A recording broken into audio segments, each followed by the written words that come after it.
Welcome to episode 5 of What About This? We kind of weren't sure what we were going to talk about this week or this episode, but Josh brought a really interesting topic to us. Producer Josh from Humanica Media brought us an interesting topic about the Netflix series and young adult novel 13 Reasons Why, and how and when it is appropriate to use suicide in art. And so we were talking about that, and we went a bunch of different directions. We ended up talking about how to have conversations about difficult topics, especially surrounding mental health, and a couple of the guys get some, open up and be vulnerable about their struggles in certain areas, and what does it mean to be a part of a culture that kind of fears and pushes that off to the side, and how we as people, and sort of the 5 of us here, can bring that back and really genuinely talk about it in a way that takes care of people who struggle with this, and affirms them as people, that we shouldn't just shun them, but we should affirm them as the wonderful, loving people that they are. And so it ended up being a really good conversation. And so we as a group hope you guys can, hope you as listeners can really take a lot out of this, and also be aware that we're not mental health professionals, so we may say some things that may not help, and be aware that we're willing to sort of own up to that kind of stuff, but we're just trying to have the conversation. You guys want to add anything? It kind of came out of thin air. Yeah. To be honest, we were struggling with the topic, and this was Josh called a last minute audible. Yeah. And it ruled. Yeah, I think it was great. I think if you kind of liked the conversation from our last episode about short-term missions, I think this one's a very similar type of conversation. It's a good follow-up. So I think, and we have some exciting things planned in the future, but I think you guys are really going to enjoy this one.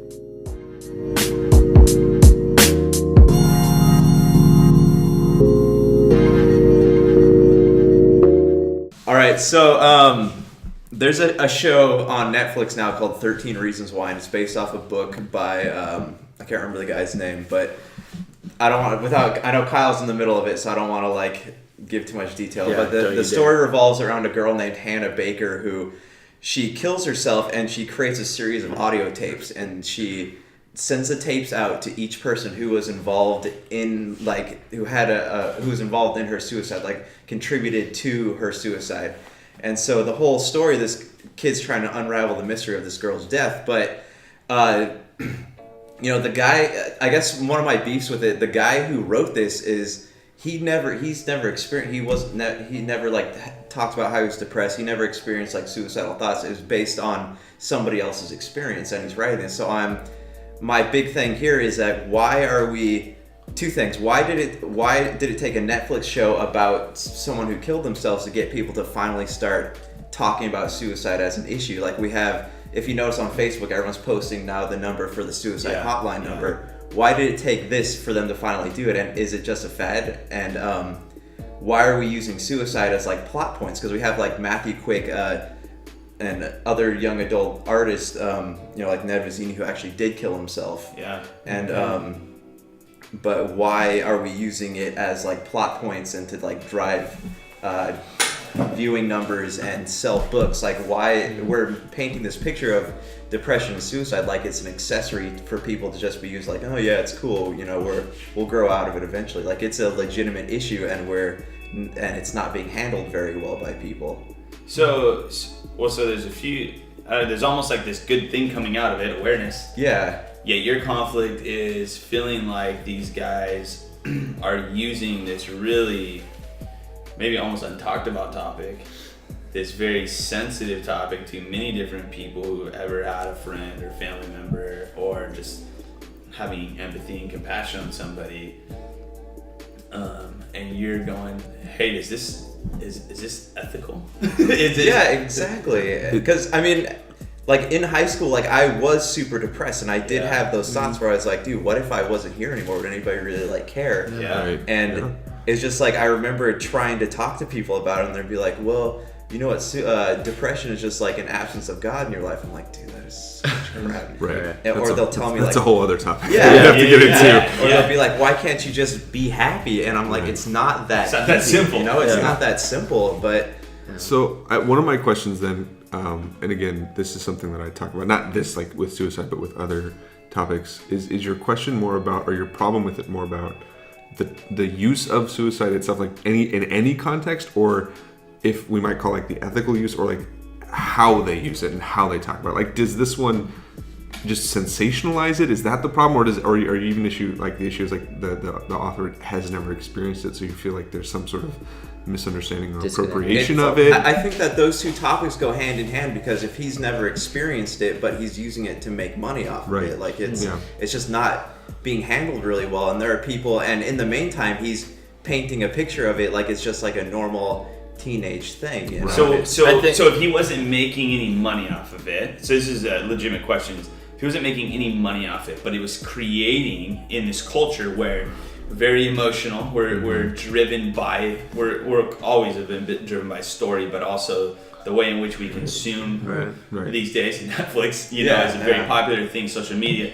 And so if he's not making money off it, but is bringing finally awareness, because part of your problem is the frustration is that quote is like, you just be happy, which is impossible, by the way. You can't just be happy. And then you just need God. And so no one's listening to your heart and what you're dealing with. And it's almost, is there a frustration at why has no one cared, but all of a sudden you're eating Cheetos and binging on this Netflix series because it's good for you, because it feels, because you like it and it's well done, and all of a sudden you care, which is, there's a tension there, because you go, well, at least they're caring.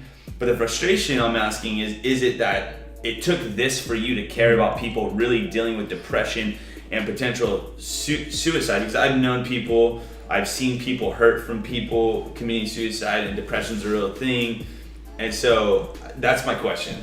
That's what I was trying to get at. Yeah, like, why did it take a Netflix series for people to all of a sudden start caring about other people? Because this is a huge issue. Like that, there's it's crazy that so many people experience this, but you know, no one has ever. And another thing, but if he's not making money, are you about it? If he is set out with the intention of bringing attention to suicide and not just to say, hey, you know, this is trending right now. People like these young adult novels where people are like talking about. What I really like about the show, actually on an episode I watched last night, there's like, you know, okay, first of all, it was also, I was very confused that the episodes only go to like, it says like tape 7. I'm like, I thought there was 13 tapes. Are you serious? I'm not going to hear all the tapes in this one season. But I realized that they were double-sided tapes. And so it's 14. So I guess maybe one tape is only one side. I don't know. I'm not there yet. Really confused by this title. But what this guy said on the show last night, I was like, yeah, it's true. Is that like, I think we don't we may be focusing on the wrong thing, which is, he says, I think we focus so much on suicide prevention and we don't focus enough on like being kind to each other. And so what he's talking about there, he's like, we have all these posters that are like, you know, like it's not worth it, like suicide's not the answer, like but he's like, but what we should be doing is there should be posters that say like, don't like I know it sounds childish, but like be nice to each other. Yeah, right. There's a but that doesn't help. That doesn't help, and because I'm ignorant to it. Is this based on a true story, or is he? No, just, it's not. Okay, so it's not based on a true story, but no, it's but fiction. But I think this. What happens is there's a YouTube channel I like, and it's this nonprofit, and it has the best name. It's called Dude Be Nice. Yeah. and what it is like, they go around to different schools and they find like a worthy like school staff member who like probably gets overlooked, and they just put on a whole thing for him, and there's always to like celebrate him, right? they're crying, and I'm crying, and like and it's more like, how often does that like get like could that change the direction and like how much that should be focused on instead of going directly to like a not that it's bad because you do need it because people get past it, but we focus so much on funding things like suicide hotlines and things like that, Right. when maybe what could be cool, and I don't know, I'm just thinking out loud here, is how much prevention could potentially be made if there was more funding and more attention going into things. Focusing on the root. Yeah. My problem with that, and I haven't watched the show, but if I hear it correctly, I feel like what this guy's trying to do is show people that it's okay to talk about these things. And I think that the reason I'm such a fan of things like the suicide hotline is we're showing everybody, no matter who you are, where you're coming from, hey, this doesn't have to be a taboo issue. You Right. Right. That was and my I would never let the record show. No, I know. I am all for the suicide hotlines and suicide You're prevention. saying both and. I Right, hear I'm what you're saying, but I think it would be really cool if more steps would be put in place to potentially affect people's lives before it goes that far. I actually, Yeah. so my point Yeah. was a little bit with Ryan is there is this issue that a lot of, for a long time, and really even today, like mental health is not addressed or talked about at all. Yeah. So in some sense, the idea that it's even a series is good. One of the other issues is whether it's doing it responsibly or not. Like, is it simply sensationalizing it? But the idea that we need to reduce the stigma, and so much about that happens when people see themselves in popular cultural things, right? So when you see, like, if you see someone, not obviously suicide itself, but if you see someone who's struggling with suicide ideations, like, it makes you feel, I imagine, less alone. Now, again, we need to be very careful about, I don't know enough about this to say this is good or bad, but you definitely need to be careful about how you do that. It needs to come out of a place of honesty. And I struggle with someone who has never struggled with this idea writing a book about it, because I think, well, you don't really understand it on an interior level. Like, you don't understand all of the ins and outs of this. And so I think representation of a group maybe that you're not a part of is very, very tough. I'll say it that way, or problematic if we want to use that sort of terminology. Yeah, but and I do think there's something to engaging the conversation and reducing stigma to people getting help and people having the conversation about mental health. Yeah, I mean, I'm all for, like, you know, if you want to write a book about it, like, that's fine, but you need to do it in a way that encourages people to talk about Yes, the issue exactly. instead of like saying, Yes. because if you're like confused about what you're feeling, you're gonna see something and be like, oh, you know, I witnessed something like this, so I must be suicidal, and all these kids are watching like, oh, okay, well, that's kind of happened to me too, so I must be. Like, I want to put out 13 tapes. Yeah, It's like, no, yeah. that's not the point of this. I'm No, gonna plan my I own don't- demise. I don't. Yeah. And you know, the thing is, I don't think that that's what the show is portraying. The halfway through it that I am, I think it's doing things like look what we're doing right now, where we are talking about suicide, and we normally wouldn't have talked about it. And so I think what it is, I think that whereas, and I didn't, to be honest, I didn't even know it was a book. I'm just gonna We're all shocked. I'm just gonna be straight up. Yeah. I'm like, That why? tracks. Yeah. What? Yeah. Yeah. What I think, I guess what I'm trying to say is, I think that he has created an avenue within popular media that we Right. that Yeah. we can't talk Which, about this. again, Yeah. hopefully this is working towards some sense of reducing the idea, like of getting people to talk about it and be okay saying, like, I struggle with mental health issues, or I struggle with suicide, like thoughts. Again, we never want to encourage that. Obviously, like, if that's something you struggle with, get help, talk to suicide, talk to people. But we often just sort of shove mental health to the side, and people don't ever talk about it, and then that's what leads to situations where a teenager feels like Is suicide's the only is option. your concern or your frustration that, like, this whole thing could be very much so almost like glorifying and celebrating, like using, again, like, I think you're very clear, is using a Right. very sensitive subject that people have a hard time with other people's pain anyway, because they don't like to think about their own pain, right? Yeah. So the reason most of the time, unless you meet someone who understands you, and then they feel embarrassed to talk about it because it's a taboo subject or whatever. I'm not sure how it got there, but it tends to be this thing where I don't want to admit that, because if I admit that, it goes so counterintuitive to the narrative of be happy. Yeah. And like, why aren't you happy? You should just be happy. And you see it throughout social media. It's like, this is a happy day, or like, and so I guess is your fear, your concern, your frustration is like, dude, are you using this, which is, you said, very close maybe to your own heart, is are you using this to somehow gain monetary and right, or just fame, or and if somebody is so there, and here's where I push back, and I know what you're saying, Kyle, but is this is where you have to be very careful with a topic like this, right. because you have 13-year-olds and 12-year-olds and 16-year-olds who are looking at this, and they are lonely, they are isolated, and they want attention, and all of a sudden, like, I am that, and then they can begin to stew and to marinate on these ideas because, man, look at all the attention. This happens actually. Right. Look at all the attention that person's getting. Any means necessary to be validated, to be loved, to be liked, to be accepted. Mm-hmm. And so you're playing with fire. And now, is this guy responsible for the parenting at home? No, but on some level, when you're sending out that sort of content, knowing the access, there is a level of responsibility, unlike the NFL player, right? Who, like, his life. I mean, but then again, there's an argument for that. No, I agree with you. I actually think artists do have a big responsibility for their content. Like, I think they are. People, I think they do need to be held accountable. I don't think they should just throw something out. And maybe this is what this one does, and I don't know. But you can't just use suicide as a convenient plot twist. Like, that's not okay. Like, that's not appropriate. I think what it's doing too, and I think this one series is opening up a whole new can of worms in terms of, like, what we as not just Americans but in the world like to watch. Right. And that, like, death is fascinating.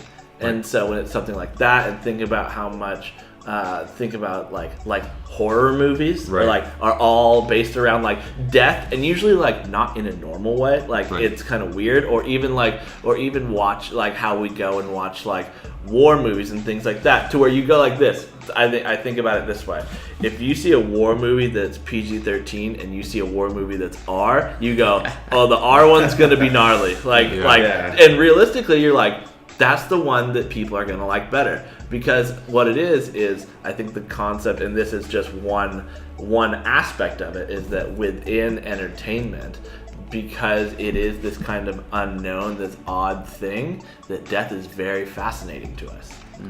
Are you suggesting, because now you're talking about death in another way, or the things that we want to watch, is that's another thing that we're not good with as a society, is dealing with death. Right. The way we handle pain, suffering, and death.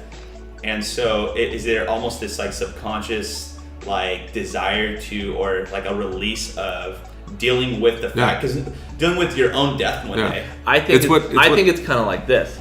I think that there is you could call it a fascination, you could call it, if we're being honest, you can call it a darkness within us, where that is, or death, and especially I think, like I was saying with the war movie, if it's a little bit gruesome, like I'm not talking about a death scene in a movie where somebody is laying on a bed and closes their eyes, is like you hear about that, and I think the darkness or / intrigue within you is like, I want to see that. Like, I mean, honestly, this, I don't want to nerd out too much, but this is going back to really ancient Greece again. Aristotle says this is catharsis, right? This is literally, it's a purging of emotions. And in fact, I think if you really look at the Greek translation, it's like throwing up. So it's like literally you're watching this so you can kind of throw up your emotions. Like process what you're feeling deep down. Right. So it allows you, because honestly, I don't want to go to war, but I can experience war, and I can experience the emotions and the trauma of war. Not to discount people who've gone through it, but like I can experience that through this dramatic rendering of it, and I can experience that and still keep distance from it. So you're making me think about American Sniper, Chris Kyle, and that was an anti-war film. Right. Yeah. What did everyone do? I think we sold more American flags that went on the back of trucks. Right. And you're watching that, and to be honest, anytime I walk out of a war movie or a film like that, in my head I go, I don't want to do that. No, but there's another part of me that goes, I could do that. Like, I'm gonna go enlist or what, and I'm not making a judgment calling anybody in the military as much as I'm going, I don't really want to do that, and then is it been glorified to me since I've been young, Right. to where there's this weird internal conflict of like, I know that I don't want to do it, but I do want to be Jason Bourne. You know what I mean? But no, I don't want to kill anybody. Right. And so Yeah. there is this kind of feel, Right. this feel of this catharsis type, Right. and because nobody will talk about it, because everyone's afraid to talk about suicide. Just give it to God, Josh. Yeah, You know, yeah. and you're like, What does how that do we mean? get there? Yeah. So all that to say, I think what this guy is doing is capitalizing on a topic that he knows is very drawing to, especially like American media. And I think Yeah. that's why, from what I've seen about the discussion, I think that's why people think it feels gross. Like, it's just like, this guy, it seems sensationalizing. It seems like it's just sensationalizing distasteful suicide. to me. Like, Right. I read the book. I haven't watched the Netflix series, but I did read the book, and from what like the trailers I've seen of the Netflix series are basically taking this topic and turning it into something like you see on the CW, like a Right. Vampire Diaries or something like that. And it's like that's what really gets me, upset about it, is that they are sensationalizing it to Right. draw people into watching. Well, and here's the question: are people really beginning to care about it, or are they just posting about it? That's what Do you I'm- see what I'm Yeah. saying? Yeah, that's what Right. I'm Because figuring. difference between And- Yes, exactly. Yeah. We've become a generation, and what it's almost, as I kind of study social media outlets, is you see this community of people and they like what you posted, but there's no actually movement past the liking what you posted. Like, that was powerful what you just said. But there's no action behind Right. the post. Yeah. Do you remember the meme that I showed you of it was a Simpsons character, Of Ralph. with the flag? yeah, with the French flag over his face, and it said, "I'm helping." No, that's a perfect Yeah, example of there's what a- I'm getting at. There's a is- tragedy in France, so change your profile picture to the Yeah. French Yeah, flag. and we're all Okay. united. Like, how are you united? How are you doing anything Right. for that cause? And so the fear is this is one more presidential race of a bunch of people going blah, blah, blah, blah, blah, blah, and they're not doing anything. Like, if you've noticed, there's very few people still arguing and talking about it, except for the real deal people that are about that care Right. about politics. Yeah. The rest of everybody else just wanted to say something down to the Right. 5th grader, right? Who just was like, I hate him and I hate her. And so now you're going, dude, what are you actually doing? And unless you Right. actually have facts, which I don't know if you do, you're just kind of exploring this. Like, what is his motive? Do we know his motive? What do we know about him? And what is he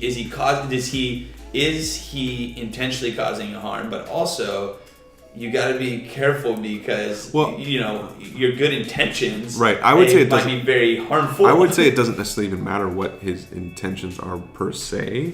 We Right. somewhat have, like, once an artist sort of publishes something or puts something out there, like, they have to That's they what don't they don't necessarily have to take responsibility for every way someone views it, because I don't think that's fair to them either. But you have to be aware, like, what did this do, and if it didn't do what you accomplished it to do, like, maybe you can come out and say, like, that wasn't that wasn't where it was going, even though it went there. Like, it doesn't matter per se, but we do have to have some sort of responsibility of thought process before we put something So, out. okay, so I don't know if you guys heard about it. I just heard about this yesterday. There's these two teenage kids, really sad, actually, story about suicide.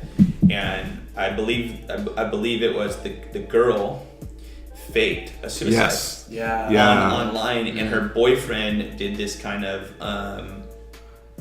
like Romeo and Juliet Yeah. heroic thing, quote unquote, based on that story narrative, where he ends up actually taking his life.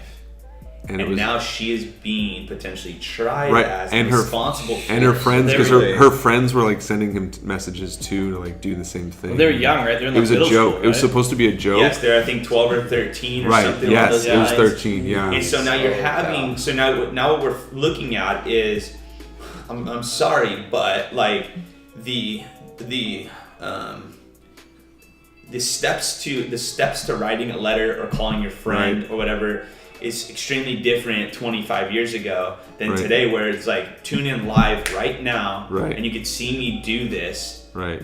and it's right. And so Well, I guess this is kind of where I think we can land, like, not land, but where I think the discussion is heading. It's like suicide as entertainment and suicide as like Yeah. exploration of like what is it about, why do we do it, like what is there, and like using that as a way to inform artistic expression in a very real, emotional, tangible way against let's just throw a suicide in there because people want to see People that. like it, yeah. It's like those are two very, very different things, and I think we need to keep that in mind. Yeah, because especially like because there's so much of it now. Right.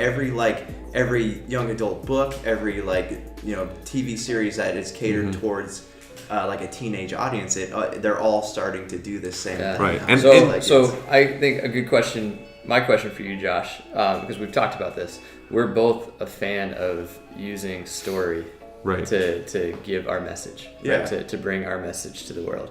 And that's something that you and I are both passionate about. And so I look at this and I go, okay, this guy could be, I haven't watched it or listened to it or read it or anything. He could be trying to do that, right? He could be trying to take this issue that stays in the dark a lot and shine some bright lights on it, and hopefully bring it to the light. Now, whether or not he's doing it right, Well, or but to a effectively- generation that is on some level how we learn these days and how we are moved Right. as I would say it's how we've level. always learned. At an emotional level. So I guess the question would be, as a group of people that love story and love using story to shine light on difficult topics, talk a little bit about where you see him getting off and where you see him going wrong, and Right. how you would like to see it addressed more fruitfully. Yeah, I mean, I don't want to spoil. Oh God, because Kyle's like Kyle, you're my in the middle of it, but Also for any of our listeners who any might of our be listeners, watching it but too. yeah, That's So true. spoiler if alerts. you haven't watched it yet. Yeah, probably, skip forward or end Hit the end pause now. I guess the thing is, like, he gets to a lot of points, like, in his story. Because I tried to do some research on the author last night, just because I was curious about it. And from what I understand, he said that he based this off of somebody else's experience. Okay. But yeah, a lot of the things that were in the book were just like they're normal high school things that you see, like, and so we're basically saying, okay, well, this is normal, but what it's doing is it's making people who might be experiencing these things look at something like that and say, oh, well, since that's happened to me, I must be depressed or suicidal, or Right. like it's Yeah. making them wear it as like an accessory. They're like, oh yeah, it's no thing at all. So I mean, I guess it's good that it's encouraging a conversation, but at the same time, like, At what cost? at almost. what cost? Like, it's man. it's a double-edged sword. Like, it Yeah. could do it Yes. does harm and it does good at the same time, I guess. So maybe let me ask you this: in that season of your life, what would you have wanted to hear from us or from whoever? I would have wanted to hear, like,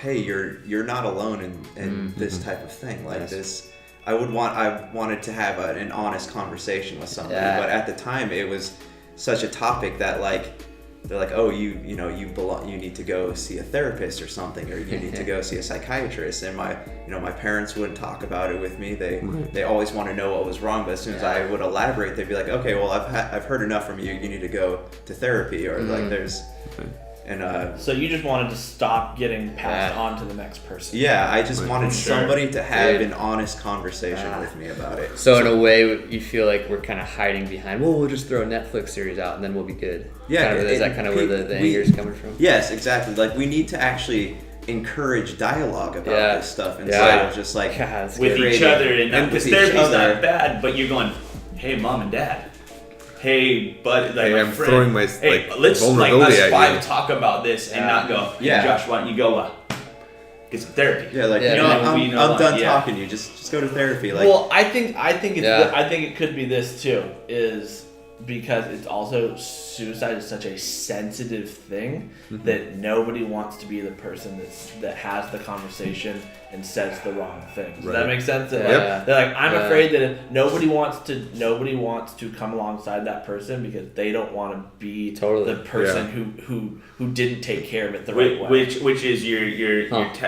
you're tapping into something else. Is there's an assumption that you need to come up with this very articulated Yeah. sentence that's going to Fix it. solve their problem Right. in our desperate need to fix a person. Yeah, versus that's the hero listen complex to all a over. person, Yeah. which says a whole nother thing about our culture Right. is and I just had this conversation, and we were even talking about homelessness. Is stop thinking you're gonna go and talk to a person who is homeless, and in their head they're thinking, I have to say the right thing that's gonna change their life and get them off the street. And it's like that's not even what they're looking for. And I think that's what you're saying. Yeah. But it's also speaking to our inability to just sit with because it's uncomfortable. Totally. Right. But why is it uncomfortable? We've created this uncomfortability in our culture where we go, that's a therapist's job, and it's like that's a human's job. That's a person-to-person job. Therapist, great. Love therapy. Counseling, great.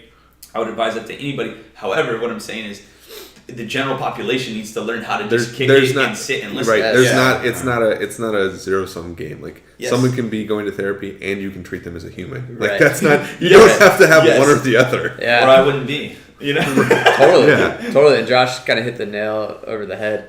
Of saying it would be nice for people just to ask me questions and listen to me. Right. You know, like I think we've Right. lost the art of being human. Mm-hmm. Right. We've lost the art of having these types of conversations. And Kyle, I like what you're saying, where there's almost this like This false guilt Yeah. or this hero complex of, well, if I'm going to go into this, then I better come out like victoriously. Right. And it's like, no, it's so much deeper Right. than that. So just go and be with them in those moments. Is that kind of that's absolutely, Yeah. absolutely. And Like it seems like this series doesn't do that really. It doesn't allow for that to happen. Or the book or the series. It's just to me, like, it just looks like it kind of, because when I had my little brother and his like hipster girlfriend come up and like constantly recommend this series to me, I know that their motives is not that they care about suicide at all. They're looking at it as like something like, oh yeah, It's Pretty Little Liars with suicide. Yeah, instead they're of murder. like, this is trending right now. It's so gut and all the gossip and stuff. Like it basically is Pretty Little Liars or whatever is playing on the CW. Right. That's the thing that gets me about it, I guess. Sorry, I interrupted you, Kyle. yeah. What? Oh no, I was just agreeing with Ryan about how like everybody, and kind of what Trav was saying, is that the rub is nobody wants to be the person to come alongside because they feel that they're not the one qualified to solve the problem. Right. When like what you're saying, Josh, and what you're saying, Trav, is that you don't solve the problem by being the one to solve the problem. Right. You solve the problem by just being there Right. a lot of the time. Yes. You don't need to solve the Right, I problem. would say that's assuming the person is the problem, and that's like you don't solve a person. Like you just Yeah. you let the person like express themselves to you and like try to help them work through that as best as you can. Like just be there for them, and that's And at the same time, don't instantly go, therapy Right. is the only way to fix this problem, because it makes them feel like a freak too. Like it's Yeah, I think there's a whole other educational side of it is the person who feels the need to say something to fix the person right. is also marred by this weird cultural phenomenon where we fear talking about anything, and it's also like, man, like Yeah. there's this also like you might say something wrong, you can have a humility and be like, hey, I'm sorry, I just don't fully understand, which is even teaching them to walk into it as like, hey, I don't fully understand what you're going through. Can you tell me? Can you explain to me? Right. And then that person who's going through it have enough grace, if you will, or humility to go, yeah, why do I expect you to understand this? Right. I can educate you now. And so it's like this up here, where we got to educate from here, those two different people that are going to sit side by side and learn from one another, so they could both understand where this person is coming from. I never forget, this guy is a pastor who lost his son, and people would come up to him and say like, oh, I'm so sorry that what happened to you, we've just lost our dog.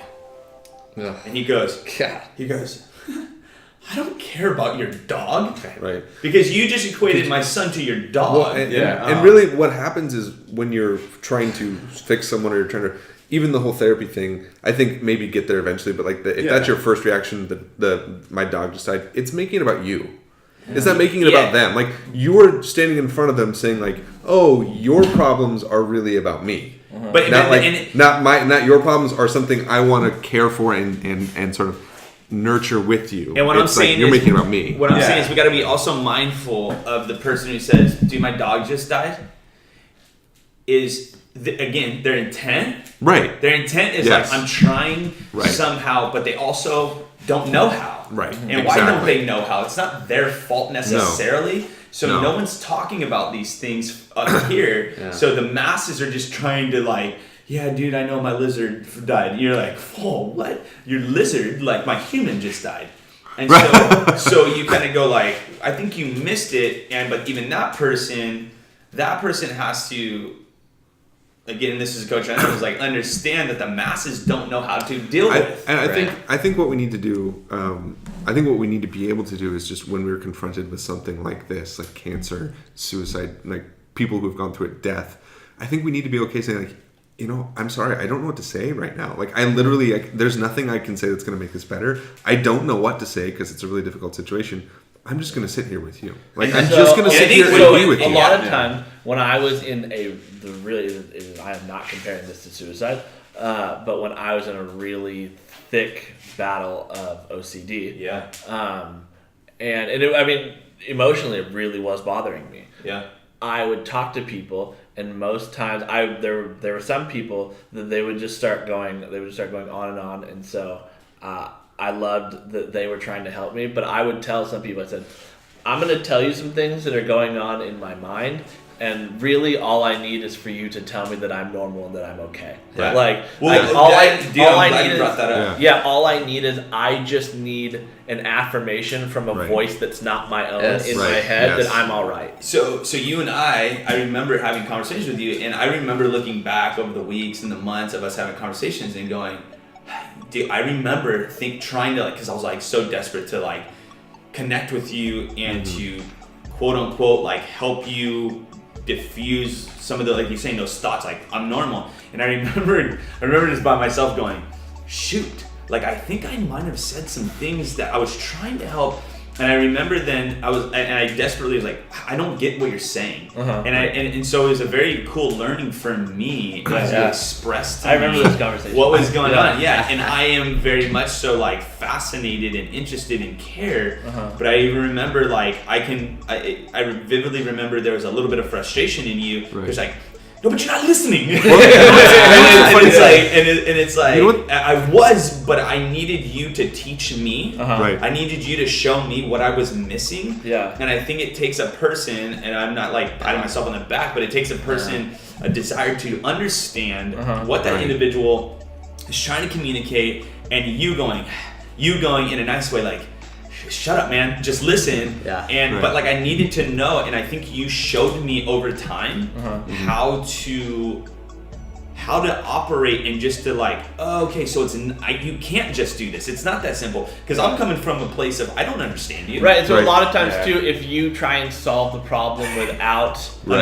understanding, you're like, yeah, that's not it. Well, a lot of Yeah. it's like I feel like I'm getting more frustrated, but I also have to remember that you're not here in my head of Yes. what I've already like been working through. Really, all I need from you is to go, yeah, you're okay. Yeah, Like, you know what's funny, and too? I'm like, Yeah. you're trying to like, or yeah, anyone who's trying to come up with this whole monologue and this whole solving thing, when really all I need like is that one sentence, and I Right. might need that one sentence like every day, Yeah. Yeah. but that's all I need. You know what's Yeah, funny about yeah. this though is so I've been to counseling. I went to marriage counseling, all that sort of stuff. So the funny thing is like, I think part of the problem is when someone says like, oh, you need to go to therapy. It's like, I don't want to listen to you. Go to pay that person to listen to you. Yeah. Like, because that's what they like. Yeah. Counseling is they ask you questions, they listen to you, and then they have knowledge behind it. So I'm not saying like that's a bad thing because they've studied OCD, they've studied It's a suicide. space to- right? it's So a they can do space to that, but they explore. start with questions. They start with like, so we are not health care professionals, we are not mental health professionals, but I can still ask questions. Absolutely. Yeah. I can still like, Yeah. I'm sorry, like, how does it, like, what's going on with you? Like, how do you feel Yeah, right now? Like, therapist like, hasn't gone through everything every patient they've had. no, has gone but through, they, so they have some learn- they have some deep Yeah. knowledge that they can then pull from, understandably. But like Eventually, I yeah. I can just sit here and ask questions to Kyle, to Josh, and like that's all they want. Like maybe, That's- and then I can say, you know what? Yeah, that's tough. Like like that seems It normal really, to me. It really is, and like Yeah. at the end of the day, like we just want people in that position just want somebody to listen to them. Right. They don't, and at the same time, they don't want them to go like, oh, you're thinking about that? That Right. sucks. Like, you Yeah. should, like, Well, it's like being. Yeah. I learned how to be at funerals. I think because I've been doing, Right. doing what I do, being a pastor. You go to funerals and you hear this. It's gonna be okay, and I go, stop telling him. No, yeah. They Yeah. just lost someone they love. What do you mean what's gonna be okay? Yeah. Like, are they going to learn? Can you help them learn to accept all of their life? Yes. But what do you mean it's gonna be okay? Right. Not someone's gonna be okay. It's not okay. Right. Right. And so you're Yeah. trying to dismiss their pain, and once again, it's because we don't know how to do this. And there's actually, this goes back to post-war, where a whole culture, a whole generation Man. would not expose children to funerals and to death, and they would try and shelter them because they were trying to deal with their own. They didn't know Right. how to deal with their own. There's much more to say about that. But just this whole idea is the dismissing, Right. ill-advised dismissing of your pain. Like, they don't understand what they're doing while they're doing it. Right. They're confused. And so it's asking great questions. And then down the road, the Yeah. therapist, like you, Keith, I go to marriage counseling, and we call it preventative medicine. And it's Right. like a space for us to have a third-party person to listen Right. and to go, hey, here's some tools. Right. Here's some advice. And it's brilliant space. And there's something about that space with a good friend who listens where you feel... That's one of my favorite things to do is to throw out some of the most bizarre, weird thoughts with your buddies, and go, you too, or oh man, that's interesting, and making people feel normal that they had these thoughts, though nothing was going to come about these thoughts. Yeah. But they just popped in because we can't control our thoughts. What's funny too is because like when friends are like, no, you should go see a therapist. Actually, in my case, and I think this was an isolated incident. I don't think this is saying anything overall about counseling. My therapist asked me a lot of damaging questions. Yes. That and actually kind of sent me into a spiral a little bit, and made me start being more and more anxious. That was solved and diffused by close friends that were able, because at that point I didn't really want somebody to ask me all those questions. I just wanted somebody that I had mutual care for to listen. So it's the learning. There's good therapists and there's bad therapists. Yeah. There's good friends and there's this. bad people. I'll say this too. The place where I went, they gave me an intern. And they said, no, he's good. He was just like, but it was a guy who was like trying to he was working on his hours, and it didn't go well. And again, I think it's an I remember that, and I was sitting there going, I'm not a professional, but I know that's wrong. Right. And that's only because I think of what I focus and study on and have heard. But I remember that was a huge battle that you had, and you're like, dude, I don't know if this is like good.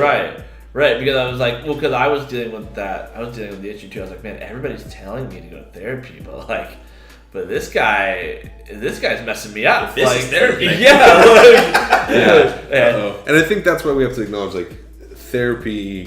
We want people therapy and counseling is great, but obviously there can still be bad ones. So I it's think a comprehensive thing, and right? And that's why I mean, it's a holistic it. thing. You can't just shove people off to therapy and say I don't want to deal with you with this, so go talk to someone else. Because, like you said, we don't, especially if you've never been to therapy, you don't know what that really means. You don't know, if you've never been to counseling, just by recommending it.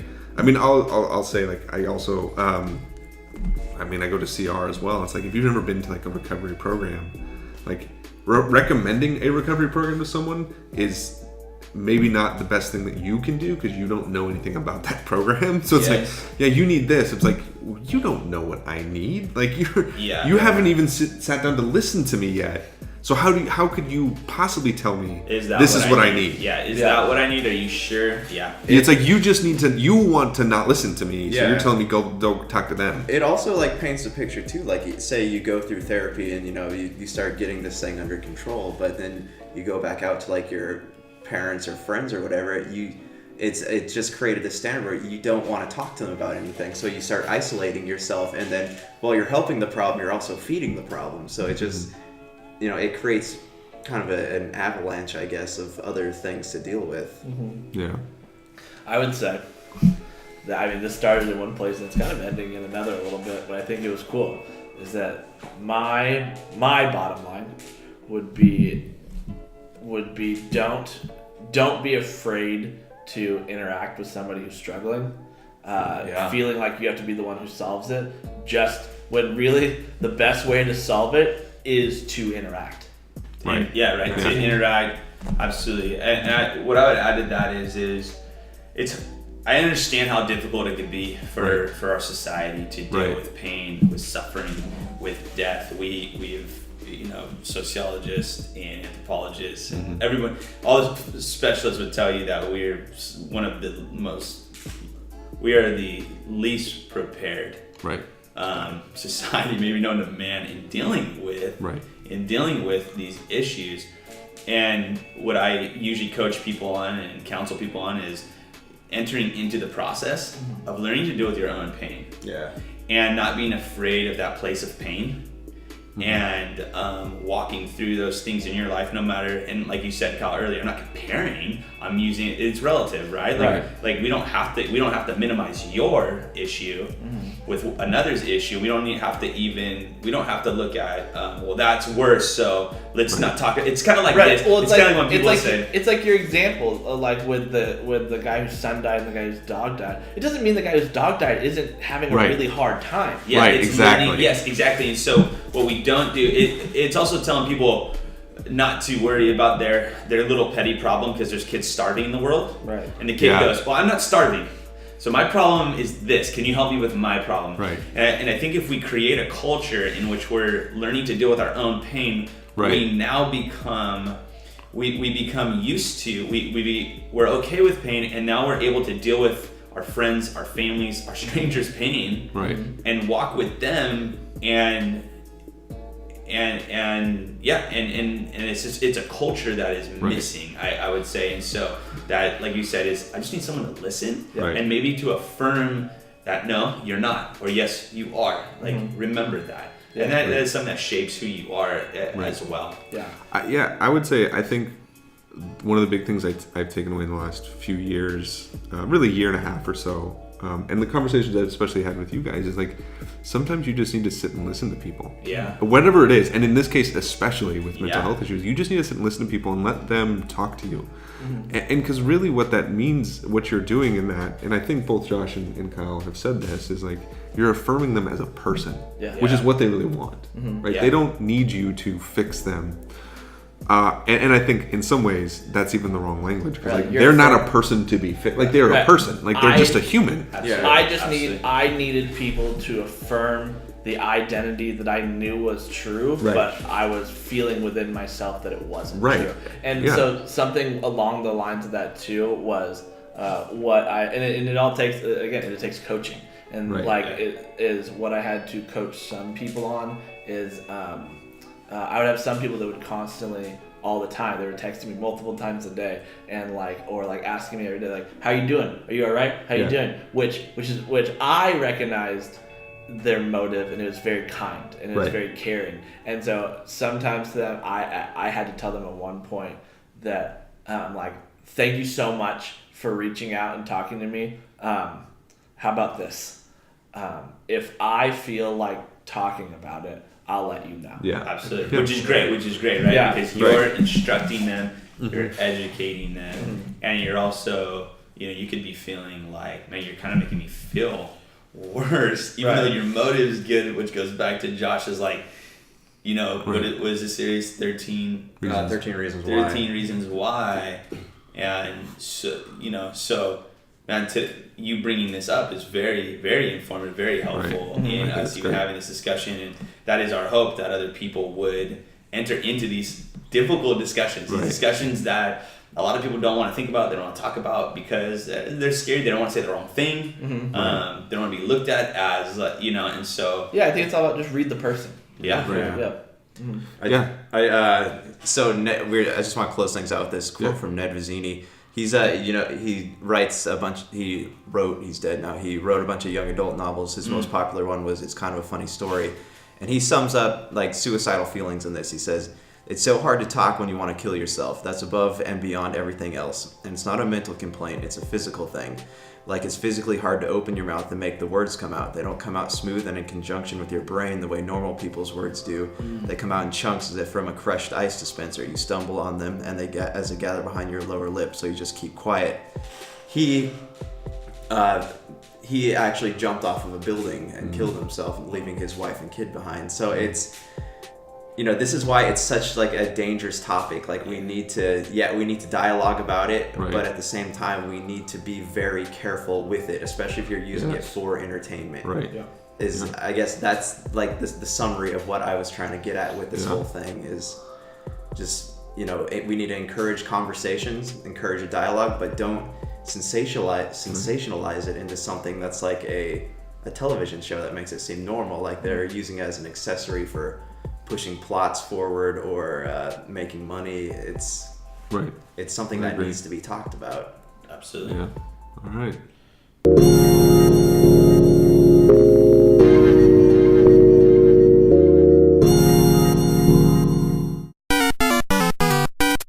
If you're tired of sifting through flea markets for rare and unique games, we can help. Retro City Games in Henderson, Nevada, only 5 minutes from the Las Vegas Strip, has all your favorite gaming staples, classics, and a wide selection of rare games with new stuff always appearing on our shelves.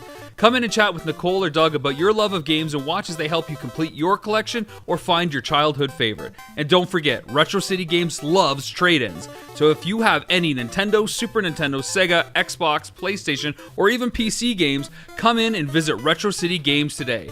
Welcome to the new metropolis of gaming, Retro City Games.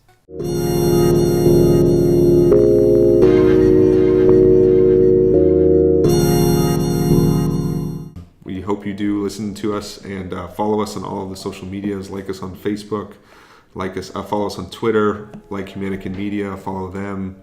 And our Twitter handle is at WAT_podcast. and then Humanica Media.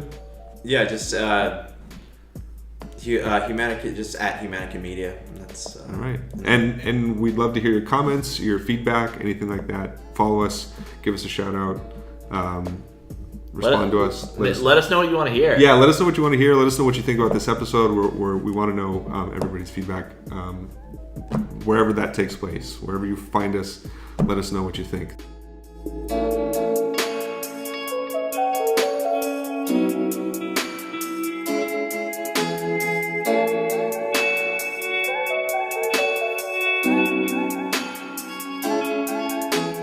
That's to us people that can feel things. It hurts.